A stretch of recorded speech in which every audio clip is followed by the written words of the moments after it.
If your Buick Lacrosse keeps dropping your Apple CarPlay connection mid-drive, we are going to fix that stability issue right now.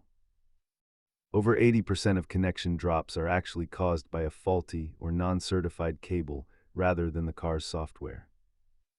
Let's walk through the diagnostic steps to find out exactly where your connection is breaking down.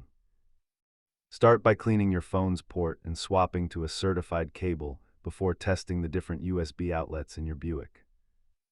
If the hardware is fine, try deleting the pairing on both the phone and the car to create a fresh handshake.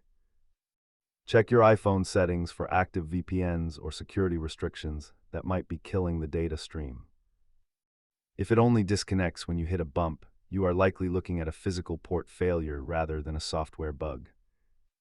While a cable is cheap, replacing the Buick USB hub or the HMI module can get expensive if a reset doesn't work. Sometimes the IntelliLink system needs a full power cycle to clear its cache and restore a stable connection. If you need to replace the USB hub yourself, a set of plastic trim tools will prevent you from scratching your dash. A quick test with another phone can save you hours of troubleshooting a car that might not even be broken. If these steps helped you get back on the road with CarPlay, hit subscribe for more Buick troubleshooting playbooks.